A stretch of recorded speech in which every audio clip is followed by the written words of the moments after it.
de nous rejoindre sur Radio J comme tous les matins et le mardi nous retrouvons toujours avec grand plaisir. Freddy est un ancien ambassadeur, auteur de nombreux ouvrages. Le dernier s'appelle Adama, il a été publié aux éditions Ballant. Bonjour Freddy.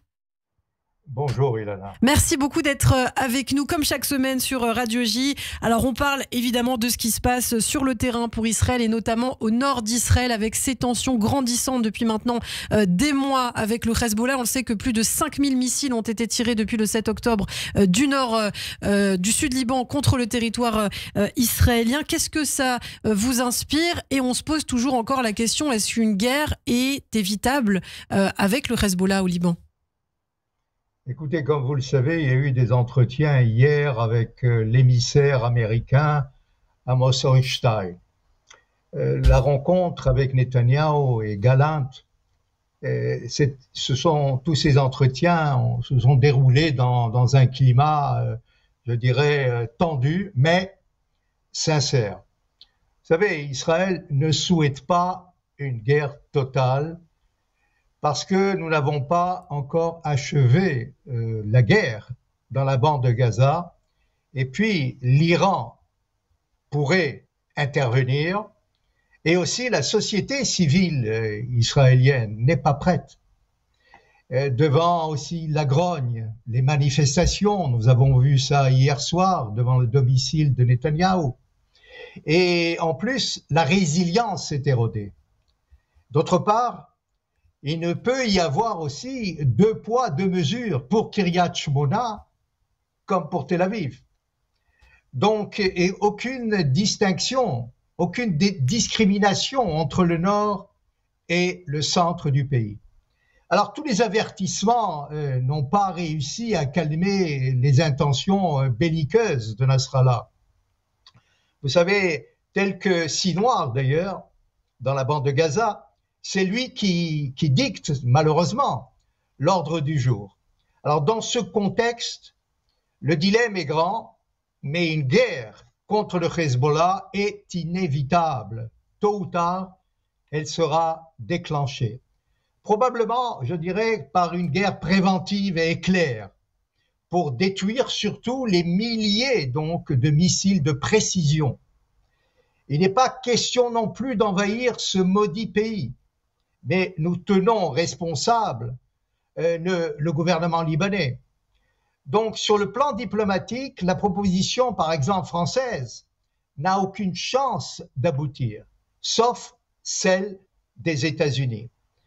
Israël, donc, pense que depuis toujours, que le gouvernement français craint aussi une vengeance du Hezbollah par des actes terroristes.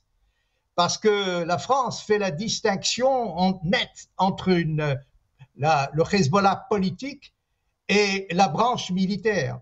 Donc, il ne pense pas qu'il soit possible de désarmer le Hezbollah, car les chiites font partie, ce qu'on appelle, d'un pouvoir multiconfessionnel. Alors, pour la France aussi, une guerre civile entraînerait un afflux massif de centaines de milliers d'émigrés sur le territoire français. Et les Israéliens aujourd'hui sont en colère contre la France. Franchement, tous disent que les démarches diplomatiques d'Emmanuel Macron sont transparentes et son mutisme concernant le boycottage d'Israël, par exemple à Eurosatory, et donc il doit faire d'abord une preuve d'impartialité dans le conflit israélo-palestinien. Et aussi, son arbitrage aujourd'hui n'est pas du tout équitable. Alors donc, dans le dossier libanais qui est compliqué, complexe, il faut savoir aussi que le Liban, et c'est là le problème, est ingouvernable et la faillite touche tous les secteurs libanais. Les casques bleus de l'ONU, dont des Français, n'ont pas pu, évidemment, éviter cette escalade. Nasrallah se moque éperdument donc des résolutions de l'ONU. Alors pour l'heure, seuls, je le répète, les États-Unis sont capables de dissuader Nasrallah et surtout l'Iran. La semaine prochaine, Netanyahou envisage de prononcer un discours au Congrès américain. Peut-être il rencontrera le président Biden, c'est pas tellement sûr. Yoav Gallant va le rejoindre pour demander d'autres armes et essayer de coordonner la marche à suivre. Alors on saura à leur retour si nous serons plus proches donc d'un accord diplomatique ou d'une escalade irréversible.